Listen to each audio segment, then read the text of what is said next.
Hi everyone, today we shall cover the rest of the topic on superposition interference, and I'm going to start off from the basic concept of interference, extending it to diffraction grading, single slit diffraction pattern and resolution, and even standing waves. So let's begin with the two very important phenomena that you need to know: diffraction and superposition, principle of superposition. So what you need to know for exams is how to define diffraction. It is inside your notes. Also principle of superposition. Now you need to know that this two is responsible for a lot of things to come, because if this two doesn't happen, nothing else will happen. Now the fact that this two happens allows for interference to happen. You must be able to articulate the few conditions for interference to happen. You need to know that there must be waves of the same type and they must overlap.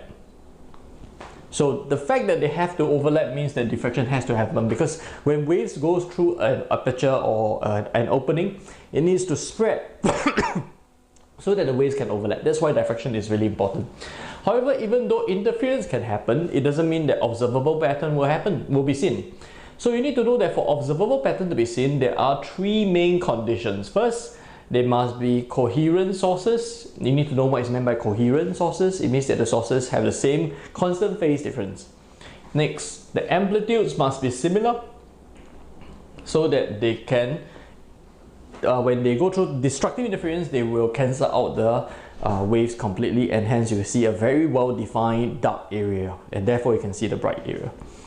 Third thing, it is polarized in the same direction or unpolarized.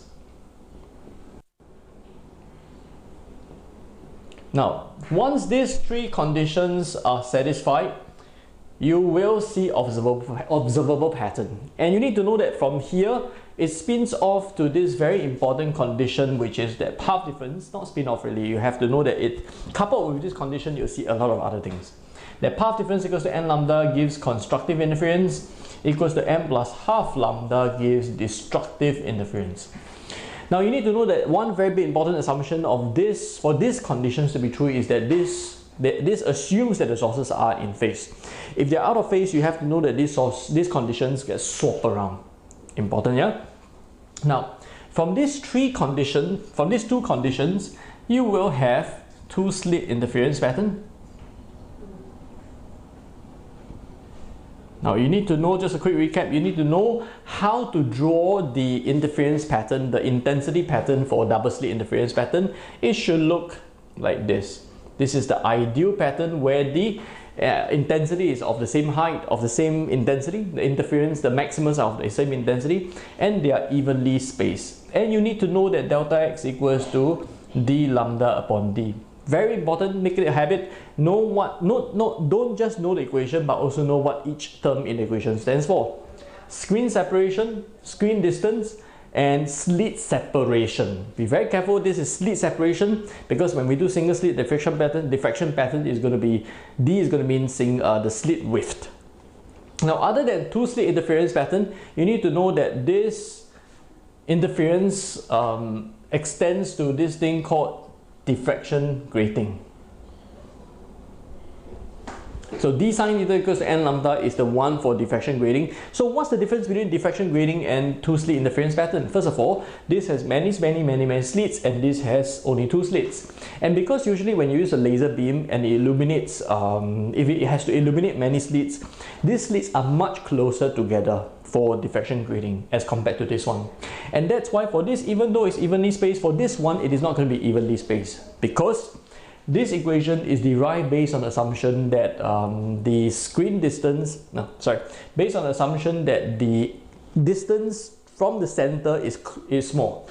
So there are certain trigonometric assumptions which we went through in class that was made that allows this separation to be constant.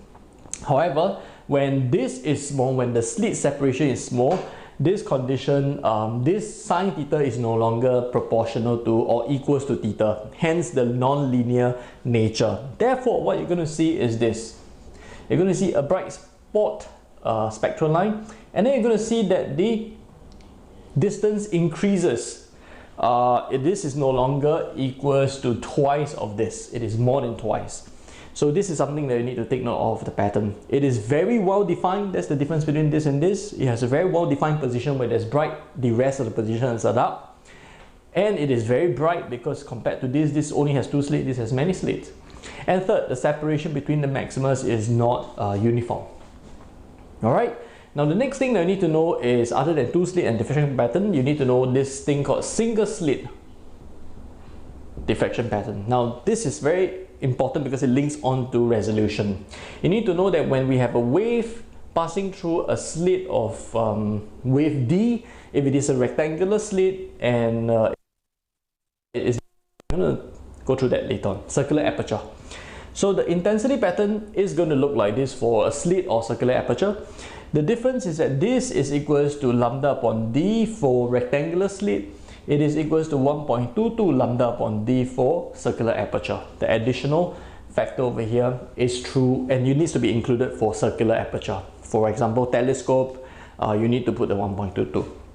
Alright, so what do you need to know? You need to know that how to draw this pattern. This must be very much smaller than this, and you need to know that this is true. Be very careful. This is in radians, not degrees, radians. Yeah.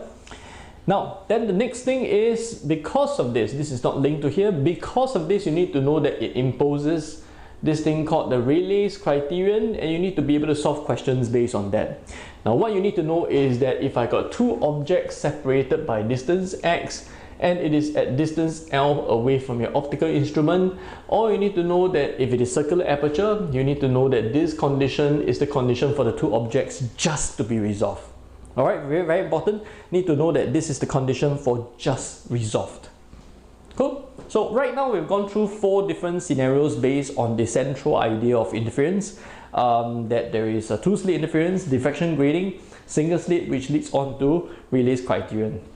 There's one more thing that you need to know, which is thin film interference.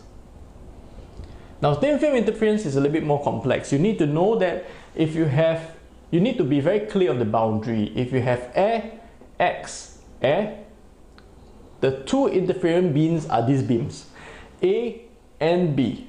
Now the thickness over here is T, and you need to know that the path difference is equals to 2nxt. This is always true. Just take 2 times the refractive index of the film times the thickness of the film. And then this is the part where it gets a little bit tricky. Plus, whenever you reflect waves of a denser medium, like less dense of a more dense medium, you add a path difference of lambda upon 2. But when you reflect a beam of a less dense medium, you don't need to add a path difference. Now this will be equals to m lambda. I use m not to mix up with the n for constructive, and equals to m plus half lambda for destructive interference. So then you work out your thickness, and you work out, usually they ask for minimum thickness for something to happen. If they want a strong light, it is constructive, then you just set it to 1 for minimum thickness. If they want dark, then you set it to 0 for this, then you get half lambda. No, sorry, you shouldn't set it to 0, because if you set it to 0, then this whole thing will cancel off. You should set it to 1. So 1.5 lambda, you minus another half lambda, you get 1 lambda. So what is important over here is to be able to construct this and this. Then go back to your principles that path difference equals to m lambda is equals to constructive, m plus half lambda destructive. You never go wrong. Look at thin film in 2 components, the path difference due to the light slowing down over here, and the path difference due to the reflection. So if you have a Y medium over here that is even denser than X, then you just have to add another lambda upon 2.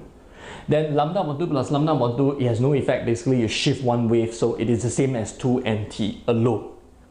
Alright, so work on this based on the principle. Don't try to remember all the 4 cases, you're going to get confused. Remember the process, remember the procedure. Alright, now after this 5, I'm going to go through this one other example, one other situation that you need to know, which is standing wave. I shall erase this away because standing wave is quite different from the rest of them. Now what you need to know is that first of all, you need to know how standing waves are formed. That's the thing. It's inside your notes, please go and take a look. You need to know the difference between standing wave and progressive wave. It is also inside your notes. It's a table that shows you the differences. please make sure you know them, that there are three situations or types of standing wave conditions that you need to know. One is the string tight at both ends, open pipe, and closed pipe. For every one of them, you need to know how to draw the first three harmonics. So say for example for open pipe, open pipe should be this, this, this, and this. So this is the case where we talk about a pipe of fixed length and you go for different harmonics. Do note that to go from here to here, you add half a wavelength. To go from here to here, you add half a wavelength. So you always add half a wavelength. Half a wave, not half a wavelength. So you squeeze more and more half a waves into the same pipe length. Now this is one scenario that you need to know. The second scenario that I like to highlight on is this kind of scenario. IB tested a few times. So better for you to know, yeah? So if you have a pipe that is here, and then another pipe that is here, and then another pipe that is here, I'm going to send, if I send wave of the same wavelength, I can actually extend the pipe and there will be different positions where you actually have the same, have loud sound. Now the difference between this and this is that you are fitting different waves into the same pipe. Different waves into the same pipe. Whereas this one, you're throwing the same sound wave into different pipe length. So how does this work out? So the first wave that satisfies this is this. Now the second one that satisfies this is this. As you can see, it's the same wavelength. This is a quarter, where this is a quarter. Now the next one is going to be this. It's going to be this, this, this. So as you can see, they have the same wavelength, exactly the same wavelength. So this is a different scenario compared to this, where, let me repeat this again, you have different wavelengths, wave of different wavelengths fitting into the same pipe, whereas this one you got different pipe length for the same frequency, just that they have different harmonics. This is the first harmonic, third harmonic, fifth harmonic for the same wave, first, third, fifth of the same wave in different pipe length. Whereas this one is the same pipe length, you have the different harmonics happening. So it is different scenarios. One generalization that you can take note of is that whenever I increase the length of the pipe by half a wavelength, you always go from one harmonic to the other harmonic. Alright? Something that you need to remember. Now of course, sometimes they may give you different scenarios where you need to interpret which of the three scenarios you're talking about. And one of the most favorite examples they love to give is buildings. If you have a building that is of course planted into the ground and the earthquakes, and there's an earthquake. So what's the scenario that we're talking about? Is it this one, or this one? Very easy. If you were to hold on to a ruler and you start vibrating the hand, you can see that this is actually oscillating with maximum amplitude. So it is a case, and this is zero, almost zero amplitude. So this is a case where you have an amplitude on antinode on one side, node on the other side. So it is a case of a closed pipe. Alright? Which is the same as this case over here. Node and antinode. So you need to know how to read the situation and deduce what's the scenario.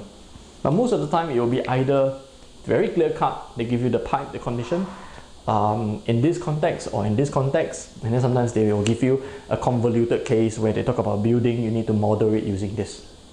Alright, so let me repeat all this about all the things that I mentioned about interference.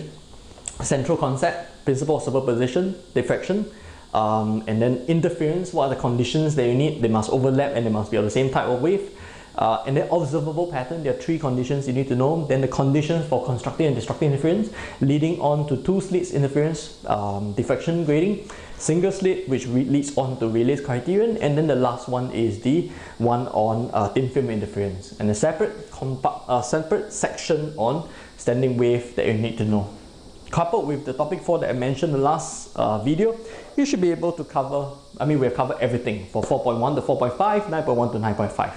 Alright, the only remaining part is the ASP part, which I'll go through the next video. Hopefully you will understand this, hopefully this will serve as a good quick revision for all the important things that you need to know for topic 4 and 9. Alright, all the best.